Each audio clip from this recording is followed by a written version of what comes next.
প্রিয় শিক্ষার্থীবৃন্দ, আসসালামু আলাইকুম। আশা করি তোমরা ভালো আছো। তোমরা যে যেখান থেকে আজকের ক্লাসটি দেখছো, তোমাদের সবাইকে জানাই আজকের ক্লাসে স্বাগত। আমরা আলোচনা করছিলাম ক্রিয়াপদ নিয়ে। তোমরা নিশ্চয়ই আগের ক্লাসটি দেখেছো। আগের ক্লাসে আমরা ক্রিয়াপদের প্রথম পর্ব আলোচনা করেছিলাম। আজকে আলোচনা করব ক্রিয়াপদের শেষ পর্ব। তো প্রিয় শিক্ষার্থীবৃন্দ, নিশ্চয়ই তোমরা প্রথম ক্লাসে যে বিষয়গুলো আলোচনা করেছিলাম ক্রিয়াপদের, সেগুলো বুঝতে পেরেছ এবং আজকের ক্লাসটিতে তোমরা সাথে থাকবে এবং পুরো ক্লাসটি মনোযোগ সহকারে দেখবে। দেখলে আশা করি তোমরা উপকৃত হবে। তোমরা উপকৃত হলেই আমাদের সার্থকতা। তো প্রিয় শিক্ষার্থীবৃন্দ, চলো আমরা আমাদের আজকের আলোচনায় যাই। এই পাঠ শেষে শিক্ষার্থীরা ক্রিয়াপদের শ্রেণীবিন্যাস করতে পারবে, বিভিন্ন প্রকার ক্রিয়াপদ চিনতে পারবে, বাক্যে ক্রিয়াপদের ব্যবহার করতে পারবে। এগুলো হচ্ছে আমাদের আজকের পাঠের শিক্ষণফল। আমরা যাব আমাদের মূল আলোচনায়। প্রথমেই আমরা আমাদের ক্রিয়াপদ এর শ্রেণীবিন্যাসটা জেনে নিব। তোমরা নিশ্চয়ই খাতা ও কলম নিয়ে বসেছ। তোমরা প্রয়োজনীয় তথ্যগুলো খাতায় নোট করে নিবে। প্রিয় শিক্ষার্থীবৃন্দ, ক্রিয়াপদ কয় ভাগে বিভক্ত তোমরা কি বলতে পারবে? আশা করি তোমরা সঠিক উত্তরটা জানো এবং তোমরা লিখতে পারবে। তো প্রিয় শিক্ষার্থীবৃন্দ, চলো আমরা দেখে নিই আমাদের ক্রিয়াপদ কয় ভাগে বিভক্ত। 1. সমাপিকা ক্রিয়া। 2. অসমাপিকা ক্রিয়া। 3. সকর্মক ক্রিয়া। 4. অকর্মক ক্রিয়া। 5. দ্বিকর্মক ক্রিয়া। 6. প্রযোজক ক্রিয়া। 7. যৌগিক ক্রিয়া। 8. মিশ্র ক্রিয়া। তো প্রিয় শিক্ষার্থীবৃন্দ, তোমরা দেখতে পাচ্ছ আমরা এখানে 8 ধরনের ক্রিয়া আমরা দেখতে পাচ্ছি। এই 8 ধরনের ক্রিয়াপদ নিয়ে আমরা আলোচনা করব। তো প্রিয় শিক্ষার্থীবৃন্দ, আমরা প্রথমেই আলোচনা করব সমাপিকা ক্রিয়া নিয়ে। চলো আমরা জানার চেষ্টা করি সমাপিকা ক্রিয়া কি। সমাপিকা ক্রিয়া কাকে বলে? তোমরা কি বলতে পারবে সমাপিকা ক্রিয়া কাকে বলে? চেষ্টা করে দেখো তো বলতে পারো কিনা। নিশ্চয়ই তোমরা সঠিক উত্তরটি বলেছ। তো চলো আমরা মিলিয়ে নিই আমাদের এই সমাপিকা ক্রিয়া কাকে বলে। যে ক্রিয়াপদ দ্বারা বাক্যের কাজের সমাপ্তি ঘটে তাকে সমাপিকা ক্রিয়া বলে। আমরা কি সংজ্ঞাটি খেয়াল করেছি প্রিয় শিক্ষার্থী? বলেছে যে ক্রিয়াপদ দ্বারা একটি বাক্যের কাজের সমাপ্তি ঘটবে। সমাপিকা মানে সমাপ্তি, এখানে সমাপ্তি ঘটবে কার? কাজের। একটি বাক্যের কাজের সমাপ্তি ঘটবে। তোমরা একটি কথা জানো নিশ্চয়ই যে একটি বাক্যের যে উপাদানটি ছাড়া আসলে একটি বাক্য হতে পারে না সেটি হলো ক্রিয়াপদ। ক্রিয়াপদ ছাড়া বাক্য হতে পারে না, কারণ আমরা প্রতিটি কথাই ক্রিয়াপদ দ্বারা প্রকাশ করি। তো যে ক্রিয়াপদটা কাজের সমাপ্তি ঘটাবে সেটাকে আমরা বলেছি সমাপিকা ক্রিয়া। তো খেয়াল করব আমরা কিছু উদাহরণ সমাপিকা ক্রিয়ার। তোমরা একটা ছবি দেখতে পাচ্ছ, তোমাদের স্ক্রিনে আসছে। ছবিটাতে কি হচ্ছে বা কি ঘটছে তোমরা নিশ্চয়ই আইডিয়া করতে পারছো। তোমরা বলতে পারবে এখানে কি বলা হচ্ছে? এই ছবিটা সম্পর্কে যদি আমরা একটা বাক্য গঠন করি তাহলে কি বলতে পারি? আমরা বলতে পারি এরকম যে ছেলেরা মাঠে ফুটবল খেলছে। ছেলেরা মাঠে ফুটবল খেলছে। তো প্রিয় শিক্ষার্থীবৃন্দ, দেখো তো এই বাক্যটির মধ্যে কাজ করা বুঝিয়েছে কোনটি দ্বারা? খেলে দ্বারা। এই যে খেলে শব্দটি যদি না থাকতো, এখানে খেলে পদটি যদি এখানে না থাকতো তাহলে কি হতো? ছেলেরা মাঠে ফুটবল। বলতো যদি এরকম বলতো ছেলেরা মাঠে ফুটবল, তাহলে কি তোমরা বাক্যের কাজের সমাপ্তি ঘটতে দেখতে? নিশ্চয়ই না। তখন তোমরা বলতে যেটার তো কোনো অর্থই বোঝা যাচ্ছে না, কি করছে ছেলেরা মাঠে বোঝা যাচ্ছে না। ছেলেরা তো মাঠে দৌড়াদৌড়ি করতে পারে, ফুটবল খেলতে পারে, ক্রিকেট খেলতে পারে, বিভিন্ন রকমের খেলা খেলতে পারে, অথবা তারা আড্ডাও দিতে পারে। তাহলে এখানে খেলে কথাটি দ্বারা এই বাক্যটির কাজের সমাপ্তি ঘটেছে বলেই এই খেলে হলো এখানে সমাপিকা ক্রিয়া। আমরা আরেকটি ছবি দেখব প্রিয় শিক্ষার্থী। দেখতে পাচ্ছ তোমরা নিশ্চয়ই স্ক্রিনে একটা ছবি এসেছে। বলতে পারো এই এই ছবিটি দিয়ে একটা বাক্য গঠন করতে পারবে? চেষ্টা করে দেখো তো। তোমরা নিশ্চয়ই বাক্য গঠন করতে পেরেছ। আমরা দেখে নেব, শিক্ষক ছাত্রদের পড়াচ্ছেন। খেয়াল করে দেখবে এখানেও একটি কাজ হচ্ছে, বাক্যটিতেও একটি কাজ হচ্ছে। কি? পড়াচ্ছেন। এই যে পড়াচ্ছেন কথাটি দ্বারা শিক্ষক কি করেন তা পরিষ্কারভাবে বোঝা যায়। তাই এই পড়াচ্ছেন এখানে হচ্ছে একটি ক্রিয়াপদ, কারণ এই পড়ানো হচ্ছে একটা কাজ। তাহলে যে পদটি দ্বারা বাক্যের কাজের সমাপ্তি ঘটে সেটিকে আমরা বলেছি সমাপিকা ক্রিয়াপদ। নিশ্চয়ই তোমরা সমাপিকা ক্রিয়াপদ বুঝতে পেরেছ প্রিয় শিক্ষার্থীরা। চলো আমরা এরপরের অংশে যাই। অসমাপিকা ক্রিয়া কাকে বলে? তোমরা কি বলতে পারবে অসমাপিকা ক্রিয়া কাকে বলে? তোমরা যদি সমাপিকা ক্রিয়ায় মনোযোগ দিয়ে শুনে থাকো তাহলে নিশ্চয়ই অসমাপিকা ক্রিয়ার সংজ্ঞা তোমরা বলতে পারবে। তো তোমরা নিশ্চয়ই সঠিক উত্তরটি বলেছ। তো আমরা দেখব অসমাপিকা ক্রিয়া কাকে বলে। খেয়াল করবে, সমাপিকা ক্রিয়ার বিপরীত হচ্ছে অসমাপিকা ক্রিয়া। ওখানে একটি কাজের সমাপ্তি ঘটায় আর এখানে কাজের সমাপ্তি ঘটায় না, এখানে অসমাপিকা। যে ক্রিয়াপদ দ্বারা বাক্যের কাজের পরিসমাপ্তি ঘটে না তাকে অসমাপিকা ক্রিয়া বলে। তো প্রিয় শিক্ষার্থীবৃন্দ, আমরা অসমাপিকা ক্রিয়ার উদাহরণ দেখব। প্রভাতে সূর্য উঠলে, তারপরে আমি বাজারে গিয়ে, বেলা গান গাইতে। খেয়াল করবে এইখানে তিনটি বাক্য আছে, তিনটি বাক্যের মধ্যে কিন্তু তিনটি ক্রিয়াপদ আছে, কিন্তু এই তিনটি ক্রিয়াপদ বাক্যের কাজের কি সমাপ্তি ঘটাতে পেরেছে? খেয়াল করে দেখো তো, প্রভাতে সূর্য উঠলে, তো উঠলে কি হবে? আরো কিছু শোনার একটা ইচ্ছে থাকে না? বাক্যটার একটা অর্থ পরিপূর্ণতা পাচ্ছে বলে মনে হয় না, অপূর্ণ রয়ে যায়। এই যে পরিসমাপ্তি ঘটাতে পারলো না উঠলে ক্রিয়াপদটি, তাই এটি হলো একটি অসমাপিকা ক্রিয়া। গিয়ে, আমি বাজারে গিয়ে কি করব? অনেক কিছুই তো করতে পারি। এই যে গিয়ে কথাটি দ্বারাও বাক্যের এই বাক্যটির কাজের পরিসমাপ্তি ঘটায় নি, কিন্তু এটা একটা ক্রিয়াপদ।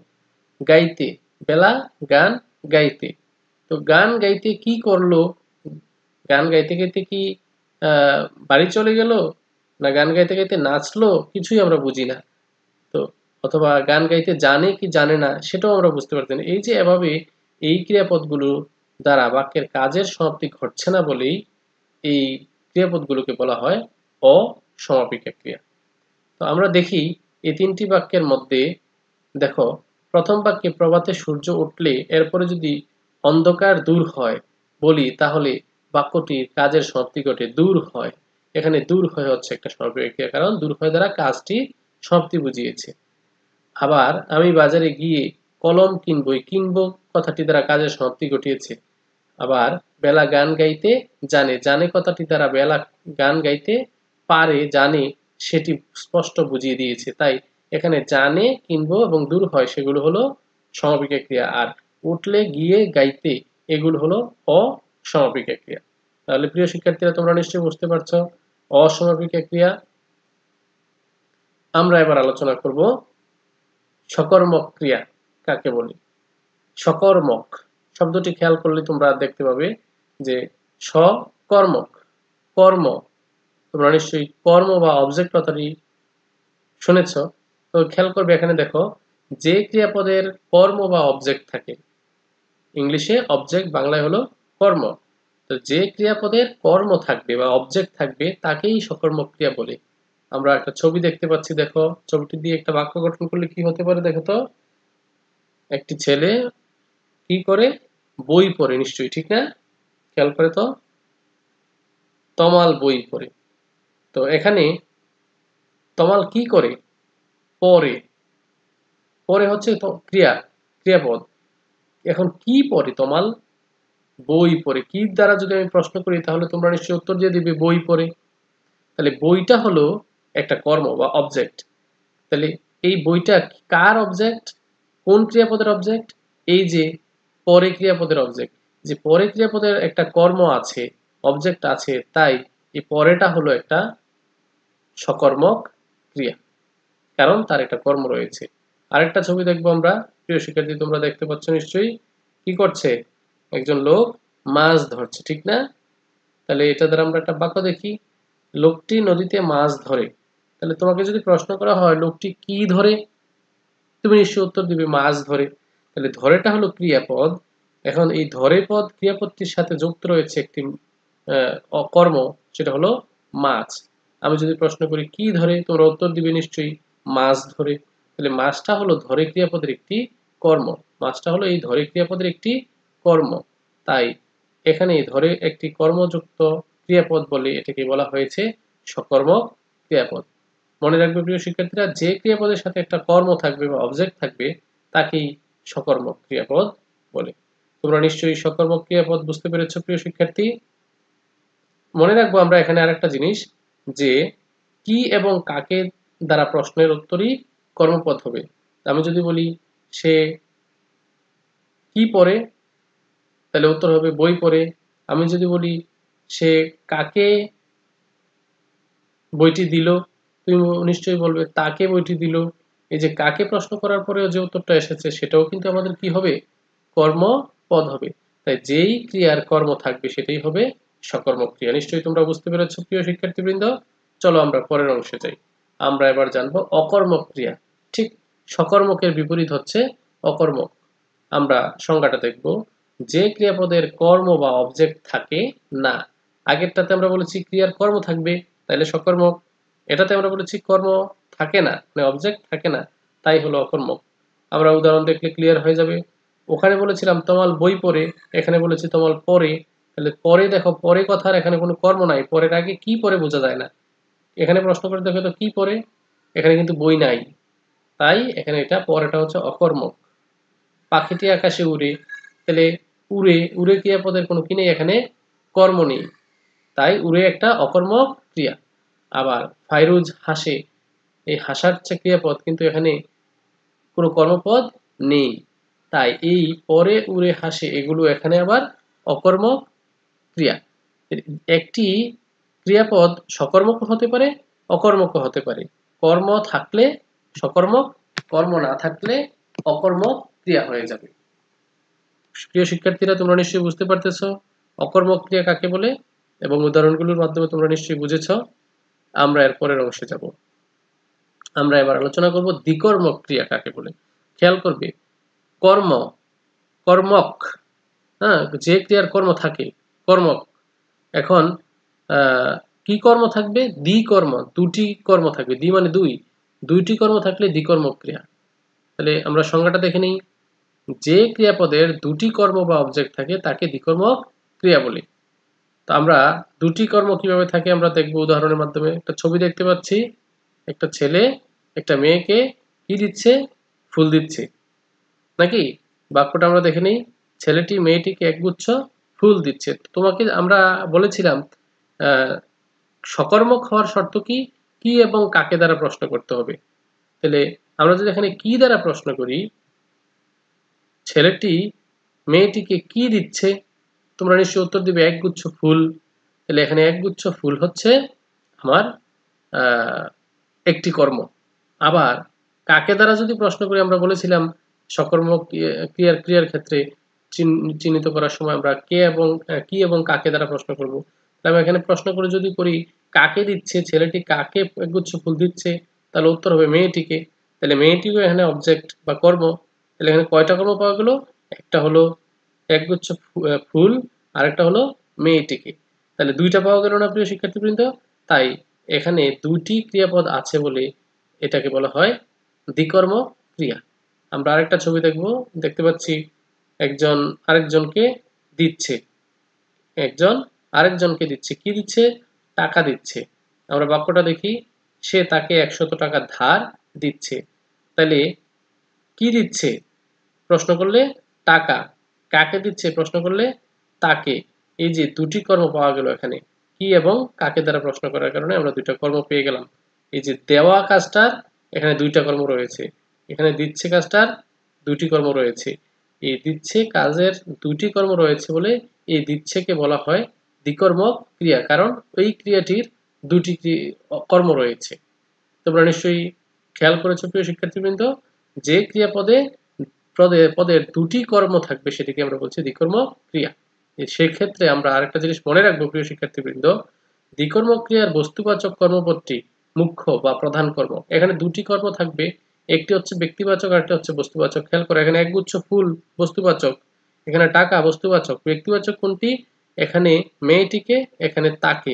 এই তাকে মেয়েটিকে এটা হলো ব্যক্তিবাচক, আর একগুচ্ছ ফুল আর টাকা হলো বস্তুবাচক। তো এই বস্তুবাচক কর্মপদটি হবে প্রধান বা মুখ্য কর্ম এবং ব্যক্তিবাচক পদটি হবে গৌণ কর্ম। যদি পরীক্ষা আসে ছেলেটি মেয়েটিকে একগুচ্ছ ফুল দিচ্ছে, মেয়েটিকে কোন কর্ম, তো নিশ্চয়ই তোমরা গৌণ কর্ম দিবে। আর যদি আসে এখানে একগুচ্ছ ফুল কোন কর্ম, তোমরা দিবে মুখ্য কর্ম। আবার এমনও হতে পারে যে ছেলেটি মেয়েটিকে একগুচ্ছ ফুল দিচ্ছে, এক্ষেত্রে একগুচ্ছ ফুল কোন ধরনের কর্ম? মুখ্য কর্ম। তো প্রিয় শিক্ষার্থীবৃন্দ, তোমরা নিশ্চয়ই দ্বিকর্মক ক্রিয়া বুঝতে পেরেছো। আমরা যাব এর পরের অংশে। প্রযোজক ক্রিয়া গুরুত্বপূর্ণ একটি ক্রিয়াপদ, আমরা এখন যেটি নিয়ে আলোচনা করছি। পরীক্ষা এখান থেকে প্রশ্ন থাকে, গুরুত্বপূর্ণ, তোমরা খেয়াল করবে। প্রযোজক ক্রিয়া আমরা সংজ্ঞাটা দেখে নিব। যে ক্রিয়া একজনের প্রযোজনা বা পরিচালনায় অন্যের দ্বারা সম্পন্ন হয় সে ক্রিয়াকে প্রযোজক ক্রিয়া বলে। খেয়াল করব আরেকবার, যে ক্রিয়া একজনের প্রযোজনা বা পরিচালনায় অন্যের দ্বারা সম্পন্ন হয় সে ক্রিয়াকে প্রযোজক ক্রিয়া বলে। আমরা কি বুঝতে পেরেছি? আমরা একটা উদাহরণ দিই, উদাহরণ দেখলে তোমরা বুঝে যাবে। খেয়াল করো, কি দেখতে পাচ্ছ ছবিতে? এখানে মা শিশুকে, মায়ের কোলে একটা শিশু আছে, তো মা শিশুকে কি করছে? চাঁদ দেখাচ্ছে। মা শিশুকে চাঁদ দেখাচ্ছে। এখানে দেখো সাপুরে সাপ খেলাচ্ছে। এখানে দেখো শিক্ষক ছাত্রদের পড়াচ্ছেন। এখানে আমরা উদাহরণগুলো খেয়াল করব। আবার প্রিয় শিক্ষার্থীবৃন্দ দেখো, মা প্রযোজক কর্তা, শিশুকে প্রযোজ্য কর্তা। ক্রিয়াটা কি? প্রযোজক ক্রিয়া হলো দেখায়। খেয়াল করবে, একজনের, আমরা সংজ্ঞায় বলেছি, একজনের প্রযোজনায় আরেকজন যখন কাজটা করে তখন তাকে প্রযোজক ক্রিয়া বলে। দেখায় কে বলতো প্রিয় শিক্ষার্থী? কে দেখায়? মা দেখায়। তাহলে এখানে প্রযোজনাটা করতেছে কে? মা। দেখেটাকে বলতো? চারটা শিশুটা দেখে। এই শিশু চারটা দেখছে। মা শিশুটাকে চাঁদ দেখাচ্ছে, মা শিশুকে চাঁদ দেখাচ্ছে। এই যে দেখানো কাজটা হচ্ছে মার দ্বারা, কিন্তু দেখা কাজটা হচ্ছে শিশুর দ্বারা। তাহলে মার প্রযোজনায় শিশু চাঁদটাকে দেখছে। এই যে একজনের প্রযোজনায় বা পরিচালনায় আরেকজন কাজটা করছে বুঝায়, সেইটাকে বলে কি ক্রিয়া? প্রযোজক ক্রিয়া। তো তোমরা নিশ্চয়ই বুঝতে পারছো প্রযোজক ক্রিয়া। পরীক্ষা আসলো মা শিশুকে চাঁদ দেখায়, এখানে দেখায় কোন ক্রিয়ার উদাহরণ? তোমরা নিশ্চয়ই বলতে পারবে প্রযোজক ক্রিয়া। কারণ কি? কারণ দেখায় মা, দেখে কে? শিশু। কারণ মায়ের নির্দেশনায় শিশু কাজটা করে। এই ধরনের বাক্য কাজগুলো হলো প্রযোজক ক্রিয়ার উদাহরণ। আমরা আরেকটা দেখবো, সাপুরে সাপ খেলায়। এখানে সাপ নিয়ে সাপুরে খেলায়। তাহলে সাপুরের নির্দেশনায় সাপটা খেলে, সাপুরের নির্দেশনায় কে খেলে? সাপ খেলে। তাহলে সাপুরে হলো প্রযোজক কর্তা, সাপ হলো প্রযোজ্য কর্তা, আর খেলাটা হচ্ছে প্রযোজক ক্রিয়া। এই খেলায় কাজটা কার দ্বারা হচ্ছে? সাপুরের দ্বারা হচ্ছে, কিন্তু খেলছে কে? সাপ নিজে। তাই এখানে খেলায় হলো সাপুরের প্রযোজনায় সংগঠিত একটি কাজ, তাই খেলায় হলো একটি প্রযোজক ক্রিয়া। তো আমরা আরেকটি উদাহরণ দেখব। শিক্ষক ছাত্রদের পড়াচ্ছেন, পড়ায়। তাহলে পড়ে কি? ছাত্র। পড়ায় কি? শিক্ষক। তাহলে শিক্ষকের নির্দেশনায় শিক্ষার্থী পড়ে। এই যে একজনের পরিচালনা আরেকজন কাজটা করে, সেই কাজটাকে আমরা বলেছি কি? প্রযোজক ক্রিয়া। তাহলে পড়ায় হচ্ছে এখানে প্রযোজক ক্রিয়া, কারণ এটা শিক্ষকের নির্দেশনায় হয়। তো প্রিয় শিক্ষার্থীবৃন্দ, নিশ্চয়ই তোমরা বুঝতে পেরেছো প্রযোজক ক্রিয়া কি? মনে রাখবো, একজনের নির্দেশনায় আরেকজন কাজটা করবে, সেটাই হচ্ছে প্রযোজক ক্রিয়া। যে নির্দেশনা দেয় সে হচ্ছে প্রযোজক, যা নির্দেশনা অনুযায়ী যে কাজ করে সে হলো প্রযোজ্য, আর ক্রিয়াটা হবে প্রযোজক ক্রিয়া। খেয়াল করবো আমরা। তো প্রিয় শিক্ষার্থীবৃন্দ, চলো আমরা এর পরের অংশে যাই। যৌগিক ক্রিয়া কাকে বলে? যৌগিক ক্রিয়া একটি অসমাপিকা ক্রিয়া। খেয়াল করবো এখানে একটা বিষয়, একটি অসমাপিকা ক্রিয়া ও একটি সমাপিকা ক্রিয়া, দুইটা ক্রিয়া থাকবে। যৌগিক ক্রিয়াতে কয়টা ক্রিয়া থাকবে? দুটি ক্রিয়া থাকবে। একটি হলো অসমাপিকা, আরেকটি হলো সমাপিকা। একটি অসমাপিকা আরেকটি সমাপিকা ক্রিয়া একত্রে একটি বিশেষ অর্থ প্রকাশ করবে, একটি বিশেষ কাজ করা বোঝাবে। এই ধরনের ক্রিয়াপদকে বলা হয় যৌগিক ক্রিয়া। চলো আমরা দেখে নিই উদাহরণ। যৌগিক ক্রিয়ার উদাহরণ যে অর্থে ব্যবহৃত হয়েছে এটা দেখাবো আমরা, আর উদাহরণ দিব। খেয়াল করবে, তাগিদ দেয়া অর্থে। তাগিদ দেয়া অর্থে যৌগিক ক্রিয়া। ঘটনাটা শুনে রাখ। দেখো, এই যে শুনে রাখ, তাহলে এই যে শুনে হচ্ছে আমার অসমাপিকা ক্রিয়া, আর রাখ হচ্ছে এখানে, রাখটা হচ্ছে সমাপিকা ক্রিয়া। তাহলে দেখো, একটি অসমাপিকা একটি সমাপিকা ক্রিয়া মিলে যখন একটা বিশেষ কাজ করা বোঝায় সেটাকে বলে আমরা যৌগিক ক্রিয়া। আমরা কি বুঝতে পারছি? এই শুনেটা যে শুনে হচ্ছে অসমাপিকা ক্রিয়া, এ লে তে যুক্ত থাকবে, যেগুলো যে ক্রিয়াপদগুলোর শেষে এ লে তে, যেমন এখানে শুনে এ আছে, লে লে থাকলে তে থাকলে আমরা বুঝে নিব এগুলো হচ্ছে অসমাপিকা ক্রিয়া। তাহলে শুনে রাখ, এই শুনে রাখ হলো যৌগিক ক্রিয়া, কারণ একটা অসমাপিকা একটা যৌগিক একটা সমাপিকা ক্রিয়া এখানে রয়েছে। আর এটা দ্বারা তাগিদ দেওয়া বুঝিয়েছে। নিরন্তরতা অর্থে দেখো, তিনি বলতে লাগলেন, বলতে লাগলেন, হ্যাঁ, তার কথাটা শুরু চলতে লাগলো। এই যে নিরন্তর পরপর চলছে, তিনি বলতে লাগলেন। এই যে এখানে বলতে দেখো, এটাতে আছে তে, এটাতে ছিল এ, আর একটা সমাপিকা ক্রিয়া আছে লাগলেন। তাহলে বলতে হচ্ছে অসমাপিকা ক্রিয়া আর লাগলেন হচ্ছে সমাপিকা ক্রিয়া, মিলে একটা কাজ করা বুঝিয়েছে, বলতে লাগলেন। তার বলা নিরন্তরতা বুঝিয়েছে। কার্য সমাপ্তি অর্থে খেয়াল করব, ছেলে মেয়েরা শুয়ে পড়লো, তারা তাদের কাজ শেষ, হ্যাঁ, তারা শুয়ে পড়েছে। ছেলে মেয়েরা শুয়ে পড়লো, এখানে দেখো শুয়েতে এ আছে, আমরা বলেছিলাম এ লে তে যদি থাকে আমরা বুঝে নেব এটা অসমাপিকা ক্রিয়া। তাহলে শুয়ে পড়লো, তাহলে শুয়েটা হলো অসমাপিকা, পড়লোটা হলো সমাপিকা, মিলে যৌগিক ক্রিয়া। আর এটা কার্যের পরিসমাপ্তি বুঝিয়েছে। আকস্মিকতা অর্থে, যেমন সাইরেন বেজে উঠলো, আকস্মিক, হঠাৎ ঘন্টা ধ্বনি বেজে উঠলো, সাইরেন বেজে উঠলো। তাহলে বেজে এ আছে, এটা অসমাপিকা ক্রিয়া, আর উঠলোটা হলো সমাপিকা ক্রিয়া। এখানে দুটি মিলে একটি বিশেষ অর্থ প্রকাশ করেছে, সাইরেন বেজে উঠলো, ঘন্টা ধ্বনি বেজে উঠলো। তো এইটা হলো আমাদের অসমাপিকা ক্রিয়ার উদাহরণ আকস্মিকতা অর্থে। তো আরেকটা আমরা দেখবো অভ্যস্ততা অর্থে, যেমন শিক্ষায় মন সংস্কার মুক্ত হয়ে থাকে।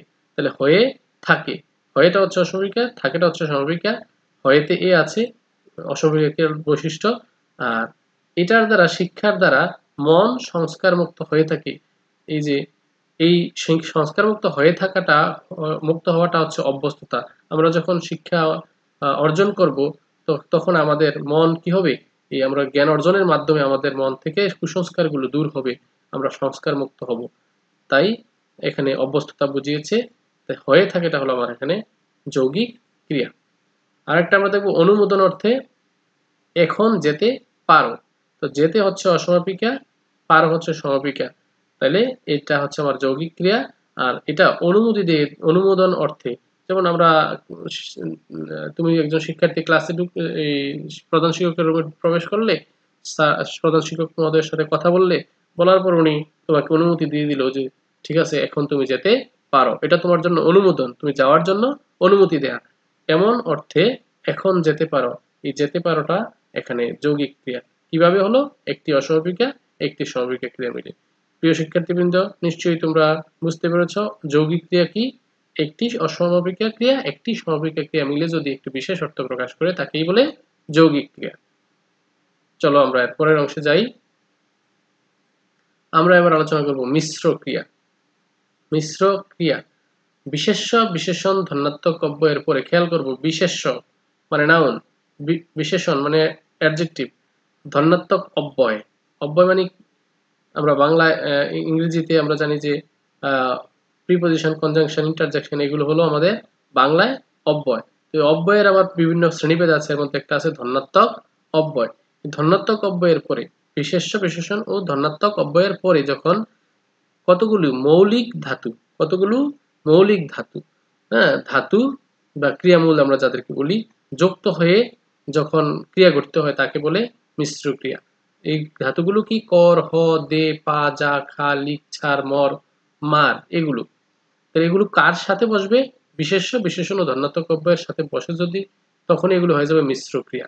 আমরা উদাহরণ দেখব। প্রিয় শিক্ষার্থীবৃন্দ, আমরা কিছু উদাহরণ দেখব। মিশ্র ক্রিয়ার উদাহরণ, যাদের পরে বসবে এবং উদাহরণ দেখো। বিশেষ্যের পরে দিয়ে আমরা উদাহরণ দিচ্ছি। আমরা তাজমহল দর্শন করলাম, দর্শন করলাম। আমরা বলেছি কি? বিশেষ্য বিশেষণ ও ধনাত্মক অব্যয়ের পরে, তাহলে দর্শন হচ্ছে এখানে বিশেষ্য। দর্শন মানে দেখা। আর কর, ওই যে আমাদের ক্রিয়ামূল বা ধাতু, এই কর ধাতুটি যখন বিশেষ্যের পরে বসেছে, তাই এটা হয়ে গেল আমাদের মিশ্র ক্রিয়া।